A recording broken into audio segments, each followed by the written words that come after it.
మా మావయ్య గారు వెంకటపతి రాజు గారు ఇక్కడ జమీందారుగా ఉండేవారు.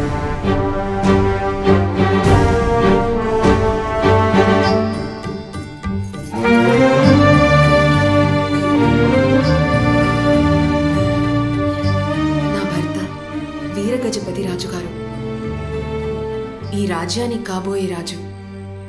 జమీందార్ గారికి సేవలు చేసేందుకు రామలింగం అని ఒక సేవకుడు ఉండేవాడు.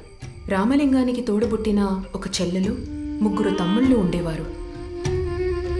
వాడి ఆహ్వానాన్ని మన్నించి జమీందారు గారు ఒకరోజు వాడి ఇంటికి విచ్చేశారు.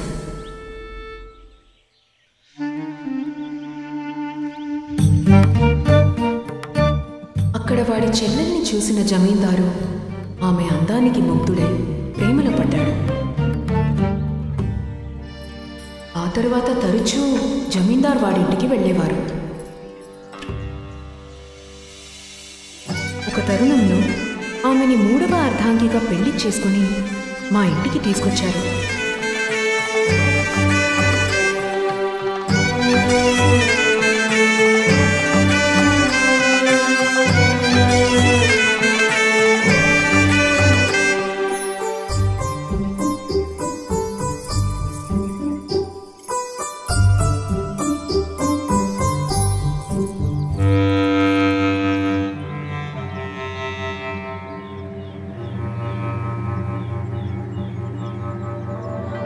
జమీందారు గారి భార్యకి దక్కాల్సిన మర్యాదలు దక్కకుండా తనలాగే ఒక బానిసగా అందరికీ పరిచర్యలు చేయటాన్ని చూసి రామలింగం చాలా బాధపడేవాడు.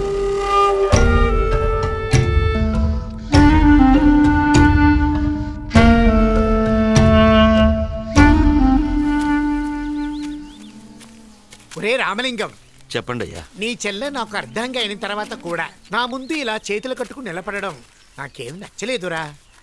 అంత మాట అనకండి అయ్యా. నా ఊపిరున్నంత వరకు ఈ రామలింగం మీకు నౌకరు మాత్రమే. అది వదిలే. నా పుత్రుని పరాక్రమం వీక్షించి చాలా కాలమైంది. అవునయ్య గారు. నువ్వు ఒక పోటీకి ఏర్పాటు చేయి. అలాగే అయ్య గారు. ఇంకొక మాట అయ్యా, ఆ పోటీలో నా పుత్రుడితో నీ తమ్ముళ్ళు తలపడాలి. అయ్యగారు, చిన్న జమీందారు గారితో మా తమ్ముళ్ళు తలపడ్డమా? వద్దయ్య గారు. ఏమంటున్నావురా నువ్వు? నేను అన్నట్టు జరగాలి. నేను చెప్పిందే వేదం, నా మాటకు తిరుగులేదు. జాగ్రత్త.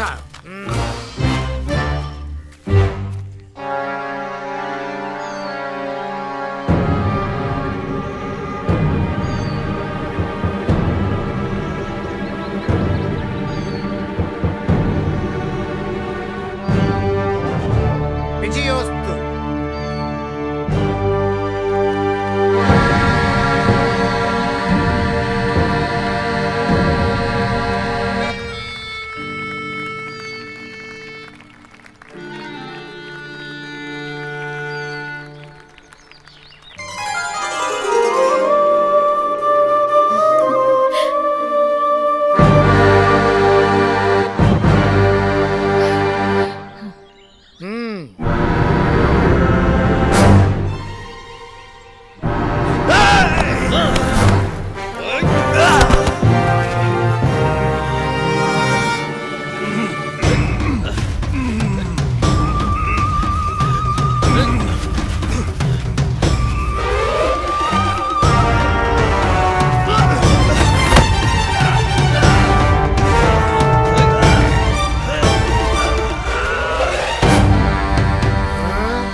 అన్నయ్య లే అన్నయ్య.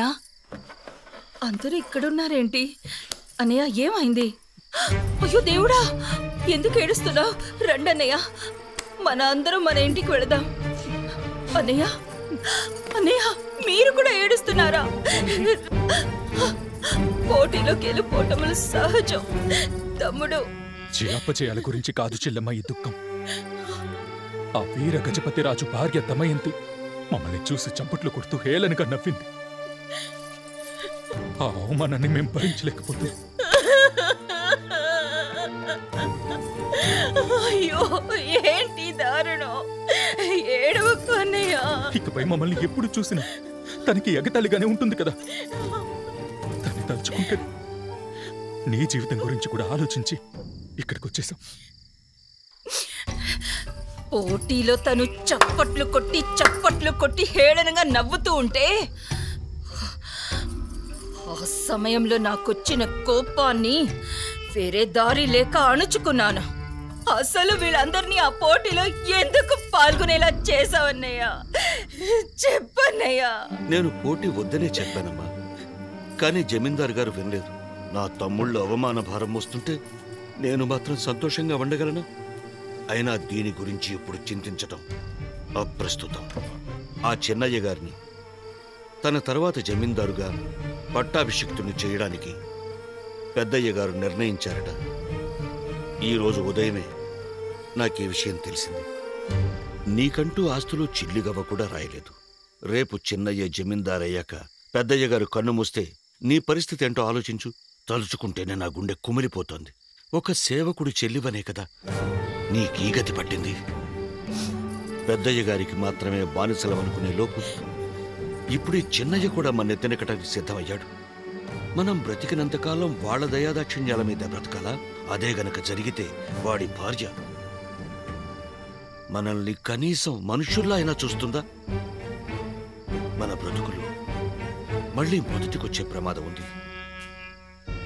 మనకి ఇంకా ఎన్నేళ్లు ఈ బానిస బ్రతుకు? ఇప్పుడు మనం ఏం చేద్దామో చెప్పన్నయ్యా. నిన్ను జమీందారు భార్యను చేసిన నాకు